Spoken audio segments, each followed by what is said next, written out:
Hari ini tentang sunnah-sunnah sholat. Sunnah-sunnah sholat. Yang sunnah-sunnah sholat kemarin sudah kita pelajari sebagian, karena sunnah-sunnah sholat diantaranya adalah sunnah abamah dan juga sunnah hayat. Nah, kali ini kita sunnah hayat itu sudah kita pelajari sampai sunnah hayat pada membaca amin. Jadi mengucapkan amin ketika setelah selesai membaca Fatihah itu sunnah. Sunnah. Kemarin kan ada rukun, ada sunnah. Kalau rukun itu harus dikerjakan ketika kita melakukan sholat. Kalau tidak dikerjakan adalah tidak sah sholatnya. Nah, kalau sunnah itu lebih baik dikerjakan. Seandainya tidak dikerjakan, itu kita tidak berdosa atau sholat kita tetap sah. Hanya kalau sunnah abamah itu kalau kita lupa atau meninggalkan harus diganti dengan sujud sahwi, tapi tidak harus mengulang atau kembali. Tapi kalau hayat itu kalau kita meninggalkan terlupa, maka tidak usah sujud sahwi gitu. Nah, makanya perlu kita hafal seperti kita hafal dari rukun-rukun sholat, bahwa sunnah hayat itu ada berapa bangunan? Ada 15. Berapa ya? 15. Khamsata asyara khoslatan itu ada 15. Nah, kemarin kita sampai pada membahas tentang amin. Nah, sekarang selanjutnya adalah wa qira'atus surati ba'dal Fatihah, membaca surat setelah membaca Al-Fatihah. Kalau baca Al-Fatihahnya itu kan rukun, membaca Fatihahnya itu wajib. Nah, tapi membaca surah selain Fatihah itu tidak wajib. Sunnahnya adalah hayat. Nah, suratnya apa saja? Apa saja selain surat Fatihah. Apa saja boleh. Kulhu itu surat apa? Al-Ikhlas. Ya, betul. Kulhu atau Al-Ikhlas, An-Nas, Al-Kafirun, Al-Falaq, apa lagi Bu? Al-Lahab, Ad-Duha, apa saja. Nah, tapi aturannya yang pertama, membaca surat Fatihah ini, surat setelah Fatihah ini di 2 rakaat pertama. Di 2 rakaat pertama. Kalau sholat subuh ya 2 rakaat itu baca 2-2 dua-duanya karena hanya 2 rakaat. Kalau yang 3 rakaat atau yang 4 rakaat itu yang disunahkan membaca surat setelah membaca Fatihah itu adalah di rakaat pertama dan rakaat kedua, baik kita sendiri. Jadi rakaat ketiga dan rakaat keempat itu tidak disunahkan untuk membaca surat. Cukup, berarti cukup membaca Fatihah saja. Nah, kalau umpamanya kita sholat sendiri itu seperti itu. Kalau kita menjadi makmum, itu yang membaca surah cukup imam saja. Kita mendengarkan imam membaca surah. Tapi membaca Fatihah itu wajib. Ketika kita makmum, kita juga harus membaca Fatihah. Nah, membaca Fatihahnya kapan? Membaca Fatihahnya boleh bareng-bareng sama imam atau setelah imam selesai membaca Fatihah. Kalau imam selesai membaca Fatihah terus membaca surat, kita membaca Fatihah. Karena kan imam memberi jeda, amin, itu gak langsung baca surat tapi jeda sedikit, itu untuk memberi kesempatan makmum untuk membaca Fatihah. Mana yang lebih afdol? Kenapa? Mana yang lebih afdol? Bareng sama. Yang lebih afdol itu mendengarkan bacaan Fatihahnya imam dulu, karena kita menyimak bacaannya Fatihah imam itu seperti kita membaca Fatihah, karena menyimak harus menyimak tadi. Nggak boleh diam aja dengerin tapi nggak menyimak. Ada nggak dengerin nggak menyimak? Banyak. Ada kelamun, ada diam dengerin tapi kelamun. Nah itu, jadi baca menyimak itu maksudnya mengikuti bacaan imam dari makhrajnya, panjang pendeknya, wakofnya, itu kita ikuti. Kita ikuti itu seperti kita membaca, kita baca. Nah, setelah imam selesai, itu kemudian kita membaca sendiri. Terus, ini nanti hadis-hadisnya ada di sini, kita jelasin gini. Terus membaca suratnya itu pertama, mana yang didahulukan? Mengikuti contoh yang dicontohkan oleh Rasulullah SAW. Kalau Rasulullah membaca ini di rakaat pertama, rakaat kedua membaca ini, yaitu ikuti. Itu diikuti, itu contoh bacaan Rasulullah. Kayak seperti membaca Al-Kafirun, terus kemudian setelah itu membaca Al-Ikhlas. Nah, dari sini bisa juga ketika membaca Al-Quran itu mengikuti susunan mushaf Al-Quran, mana yang lebih dulu? Al-Kafirun sama Al-Ikhlas duluan mana? Ayo duluan mana? Susunan mushaf Al-Quran, Al-Kafirun sama Al-Ikhlas juga mana? Halo sisi tanya sekarang. Surah di Al-Quran itu ada berapa? Ayo, ada berapa bu? 114 surat. Surat pertama apa namanya? Halo, surat pertama apa? Al-Fatihah. Surat kedua Al-Baqarah. Surat terakhir apa? Anas. Nah, berarti urutannya gitu, hitungnya itu.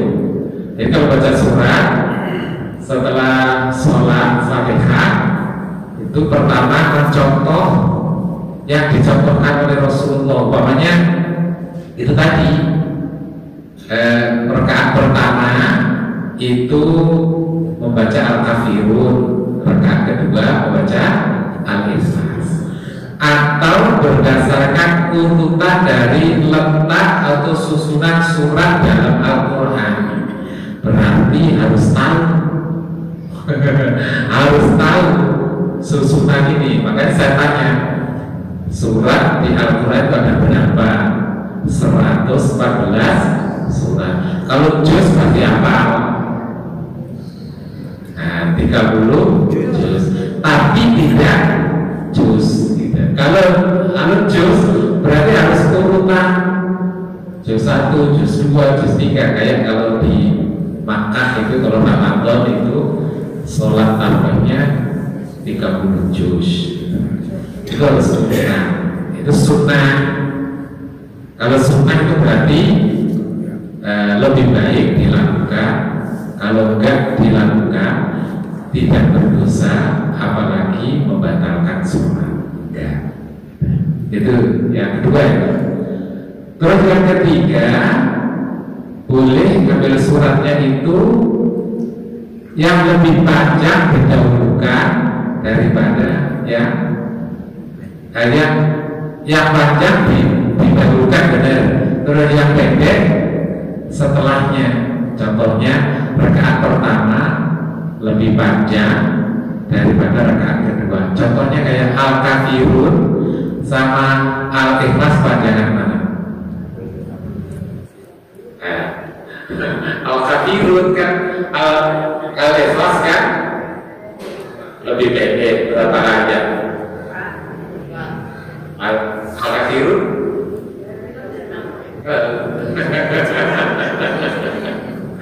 jadi gitu aturannya. Tapi itu sunnah. Kalau bawahnya mau ngacak ya boleh, tapi tidak mendapatkan kesunahannya, tidak mendapatkan tambahan pahala ketika dalam sholat. Jadi di dalam sholat itu banyak sekali sunnah-sunnahnya, malah lebih banyak daripada rukun-rukunnya. Maka tambahan-tambahan itu bisa menambah kualitas sholat kita, menambah pahala di dalam sholat itu banyak. Dan kalau kita melakukan sunnah di dalam sholat, itu nilainya tinggi sekali, karena di dalam sholat itu adalah ibadah yang paling utama. Sholat itu kan ibadah yang paling utama, maka kalau ada ibadah yang dimasukkan ke dalam sholat, nilainya juga utama jadinya. Kalau kita membaca surat Qul sama-sama surat Al-Ikhlas kita baca di luar sholat, umpamanya, itu ya sama. Tapi kalau kita baca di dalam sholat, nilainya beda lagi, karena kita baca di dalam ibadah yang paling tinggi. Nah, itu tata caranya kita membaca surat. Jadi pertama kita membaca yang dicontohkan Rasulullah. Rasulullah bacanya kayak apa? Biasanya baca surat Al-Kafirun sama Al-Ikhlas. Jadi diikuti, niat mencontoh Rasulullah. Atau boleh mendahulukan dari susunan surat. Jadi makanya harus tahu surat di dalam Al-Quran ada berapa, terus susunannya seperti apa. Nomor 1 surat Al-Fatihah, nomor 2 surat Al-Baqarah, terus terakhir itu apa? Apa kan 114 itu? Apa kalau pegang Al-Quran kan ada kayak kalau ibu baca Quran kan sebelah kanan itu juz, ya, di ujung halaman sebelah kanan paling atas itu kan juz, ya. Ada nomornya. Kalau di Quran ada nomornya, juz 1. Juz 1 itu awal mulanya apa? Fatihah. depannya surat Fatihah. Oke. Terus kemudian yang tengah itu halaman, ya kan? Terus yang sebelah kiri itu surat. Ada surat, nah itu ada nomornya kan? Ibu kalau baca Quran itu dikenali dulu mushafnya itu. Ada Al-Quran sebelah kiri itu nama surat dan nomor surat. Kalau mencari begitu. Makanya kalau kita tadarus bersama, yang bagus itu kalau mencari sampai di mana bacaan kita, itu yang pertama dicari suratnya dulu, jangan halaman. Surat apa, surat keberapa, baru dicari ayat. Untuknya apa? Sambil menghafal nama surat dan nomor surat. Itu yang pertama. Yang kedua, karena mushaf Al-Quran itu beda-beda halamannya. Kalau cetakannya sama, ya halamannya sama. Kalau cetakannya nggak sama, ya halamannya beda. Nah, kadang-kadang nggak sama. Makanya pas itu kalau cari, nah kita harus lagi sampai di mana ya, surat apa, ayat berapa, sudah nggak akan salah.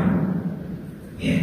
Jangan halaman atau jangan juz bisa juga sih, juz 30. Nah tadi harus dicari lagi surat apa, kita kan gitu. Nah, juz surat apa?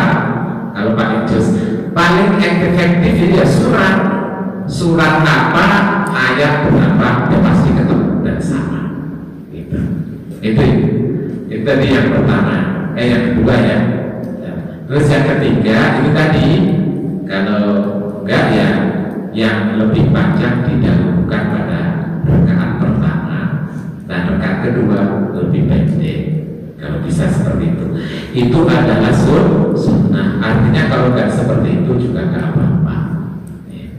Itu di sini ada hadisnya panjang. Jadi kira-kira seperti itu. Artinya firman atainil awlayaini dalam ala dzalika haditha minha ma rawahu Bukhari wa Muslim. An Abi Qatadah radhiyallahu anhu anna Nabiy sallallahu alaihi wasallam, sesungguhnya dari Abi Qatadah radhiyallahu anhu anna Nabiy, sesungguhnya Nabi sallallahu alaihi wasallam kana yaqra'u, membaca bi ummil kitabi wa suratin ma'ha. Rasulullah ketika sholat itu membaca ummul kitab wa suratin ma'ha, dan membaca surat bersama ummul kitab. Ummul kitab itu apa?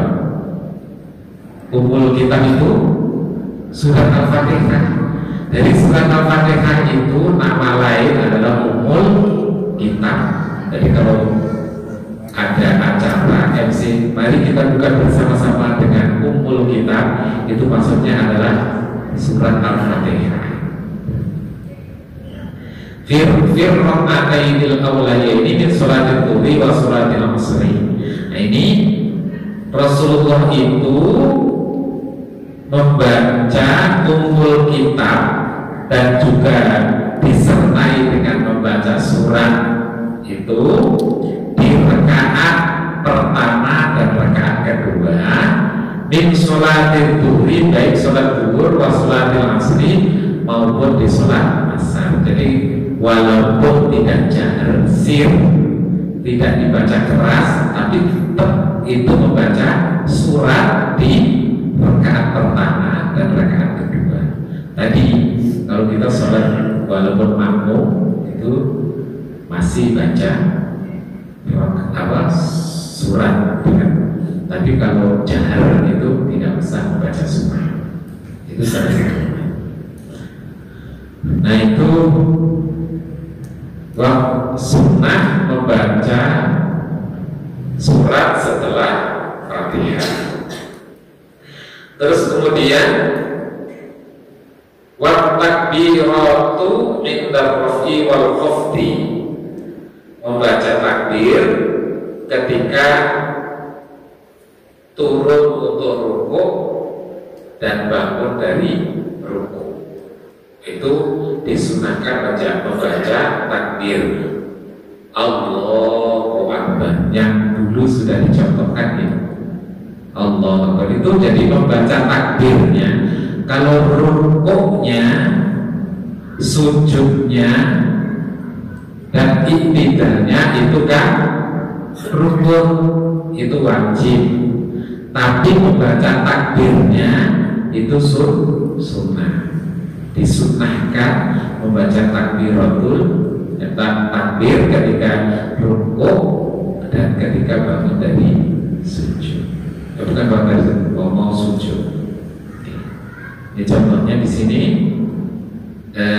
Ruwiyah Bukhari wa Muslim an Abi Hurairah radhiyallahu anhu kana yusalli bihim fa yukabbiru kulla khafdin wa raf'in. Rasulullah ketika sholat bersama mereka itu bertakbir ketika turun dan ketika bangun dari rukuk dan sujud. Di sini keterangannya adalah khafdun wa raf'un itu nazala lirruku'i wa lisujudi aw qama minhuma, atau bangun dari keduanya. Itu disunahkan untuk membaca takbir Allahu Akbar. Kemudian wa qawlu sami'allahu liman hamidah rabbana lakal hamdu, itu ketika kita iktidal, itu ditambah dengan setelah takbir terus ditambah dengan ucapan sami'allahu liman hamidah rabbana lakal hamdu. Sampai situ aja boleh, atau ditambah, biasanya ditambah pakai milkus samawati wa milkul ardi wa milku ma syi'ta min syai'in ba'du. Sami'allahu liman hamidah rabbana lakal hamdu milkus samawati wa milkul ardi wa milku ma syi'ta min syai'in ba'du. Ditambah itu juga dibolehkan. Biasanya sampai panjang itu atau sedikit aja panjangnya. Kalau biasa banyak dibaca panjang, boleh banyak, karena panjang berarti lebih afdol itu.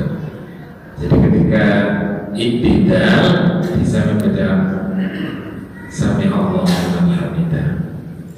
Kemudian wa tasbihu fir ruku'i was sujudi, membaca tasbih fir ruku'i ketika rukuk was sujudi dan ketika sujud. Seperti tadi, sujudnya atau rukuknya itu rukun sholat, tapi membaca tasbihnya itu sunnah. Membaca tasbihnya itu sunnah. Ini di sini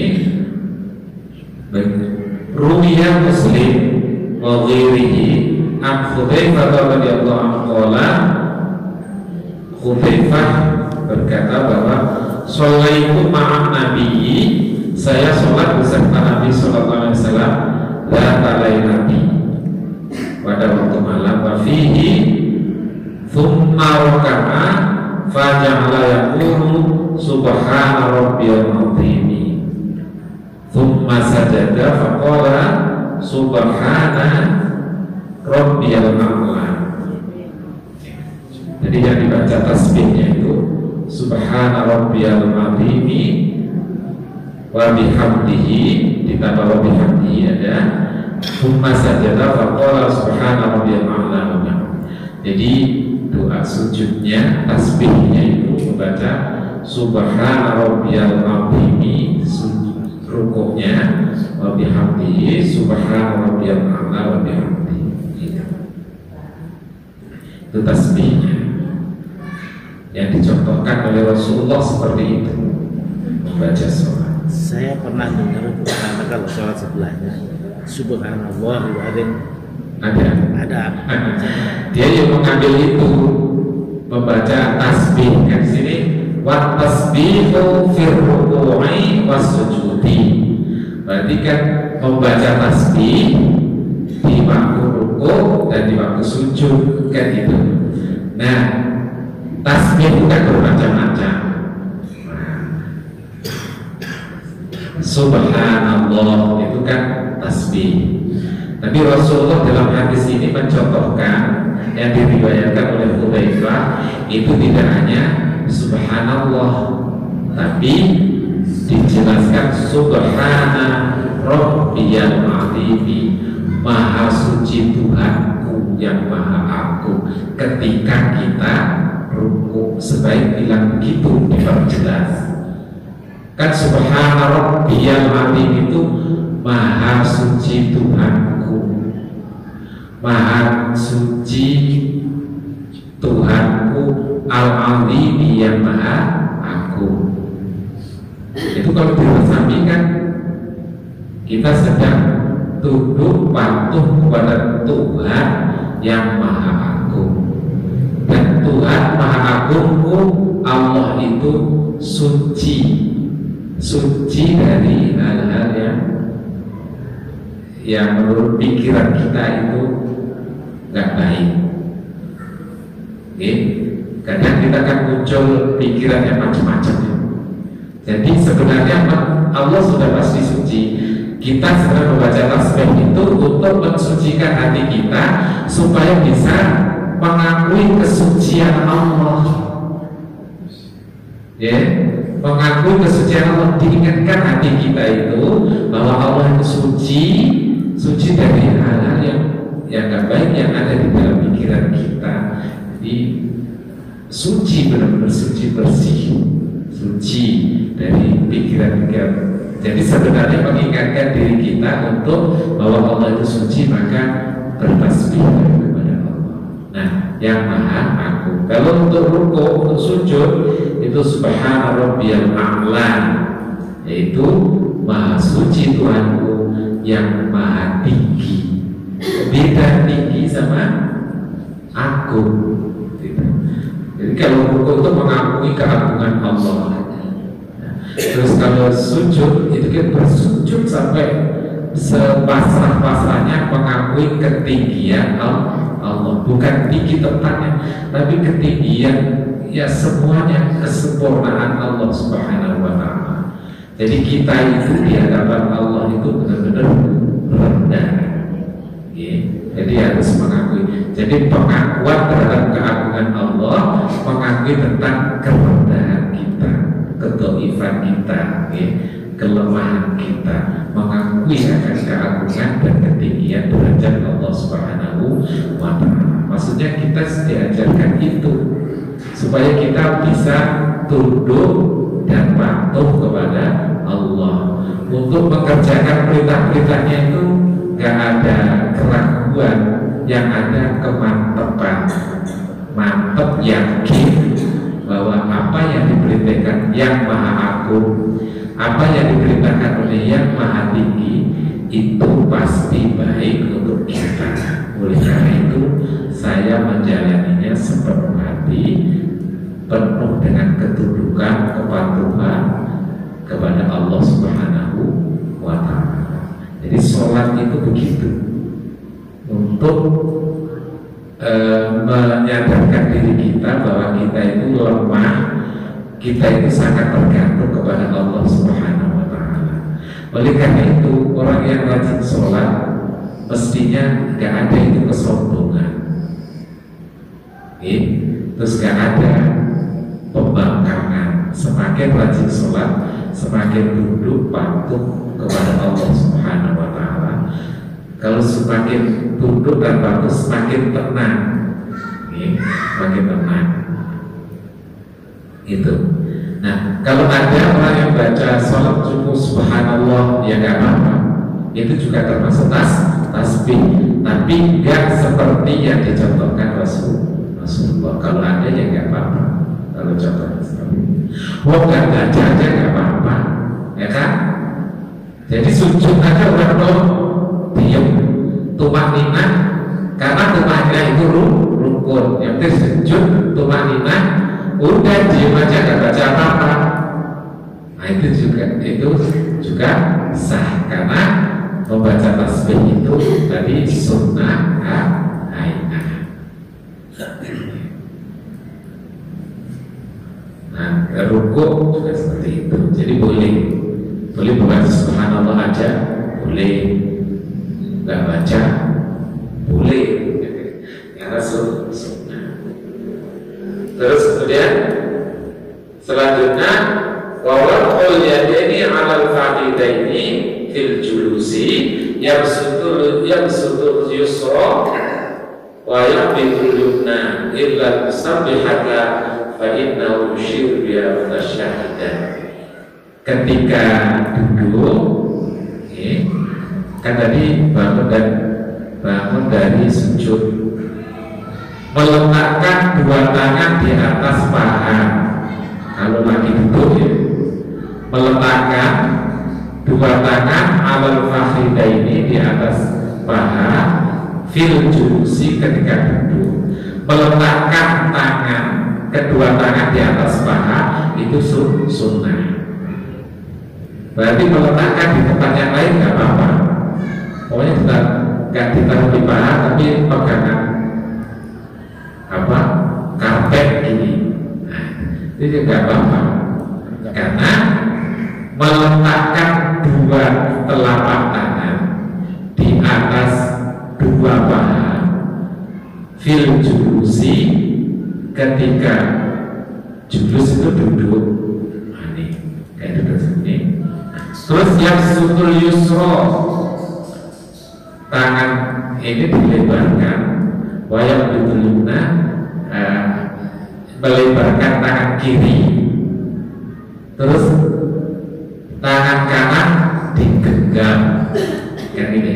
Yang sutul yusro membuka tangan kiri. Jadi ketika meletakkan di paha, tangan kiri diletakkan di paha kiri, tapi dengan dibuka. Jangan gegap. Terus kalau waya lebih yumna, meletakkan telapak tangan kanan di atas paha kanan dengan menggenggam. Jadi tangan kanan digenggam, tangan kiri dibuka. Terus kemudian illal musabbihata fa innahu yushiru biha mutasyahidan. Selain telunjuk, nah selain telunjuk genggam, terus telunjuknya nggak digenggam. Selain illal musabbihata fa innahu yushiru biha. Jadi telunjuknya ini nggak digenggam, tapi dibiarkan apa ini telunjuk. Kan gitu kan kalau sholat ya. Untuk ini tangan kanan genggam. Terus nanti nunjuknya kapan? Ketika berbaca asyhadu an la ilaha illallah. Allah itu baru keluar, baru tunjuk. Asyhadu an la ilaha illallah.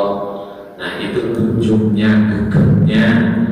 Terus penunjuknya ketika la ilaha illallah itu sunnah. Karena ada juga yang dari awal udah nunjukin juga sudah ada juga.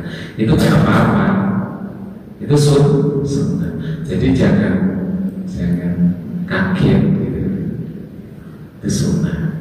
Yusra itu sunnahnya. Jadi begitu duduk itu di tangan kanan digenggam. Selain telunjuk itu telunjuknya dikeluarkan, kan digenggam.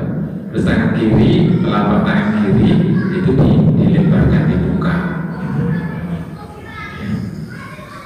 Terus wal iftirashu fi jami'il jalasati. Iftiras itu duduk yang menduduki telapak kaki kiri, itu duduk iftiras.